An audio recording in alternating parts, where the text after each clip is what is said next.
முடிஞ்ச உடனே மக்கள் நலன் சார்ந்த போராட்டங்கள், ஆர்ப்பாட்டங்கள், இது மாதிரி பொதுக்கூட்டங்கள் நடத்திட்டு மதிமுக அவங்க வேலையை பார்த்துட்டு போயிட்டே இருக்கிறோம். ஆனா ஒரு சில கட்சிகள் கல்யாண வீடுகளுக்கு போயிட்டே இருக்காங்க.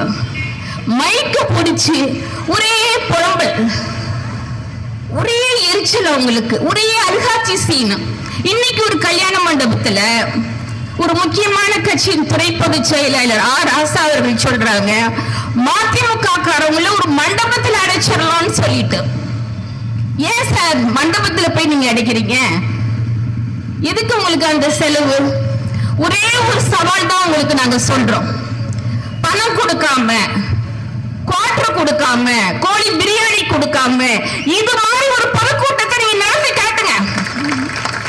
அதுக்கப்புறம் எங்களுக்கு வந்து போய் மண்டபத்தில் அடைக்கிறதா எங்க அடைக்கிறதா அப்ப யோசிக்கலாம். நம்ம உங்களால நடத்த முடியுமா? மக்கள் பார்த்துட்டு இருக்காங்க சார் நீங்க பேசுறதெல்லாம். நாங்க மதிமுக பதில் சொல்ல வேண்டிய அவசியம் இல்லை, மக்கள் பதில் சொல்லுவாங்க. இப்ப கொடுத்த அடி கொஞ்சம் தான். தொடர்ந்து எங்க மாதிரி கட்சியில, மக்கள் நலன் சார்ந்து இயங்குற கட்சியில தொடர்ந்து நீங்க அவமரியாதை செஞ்சீங்கன்னா இத மாதிரி பல மடங்கு அடி கிடைக்கும். அரசியல் பொது வாழ்க்கையிலிருந்து சுத்தமாக நீங்க தூக்கி எறியப்படுவீர்கள். மதிமுக சொல்ல பொதுமக்கள் பார்த்து கொண்டிருக்கிறார்கள். பார்த்து பேசுங்கள். யாராக இருந்தாலும் 50 வருஷம் ஆளுங்கட்சியா எதிர்கட்சியா சென்ட்ரல் மினிஸ்டரா இருந்தீங்க.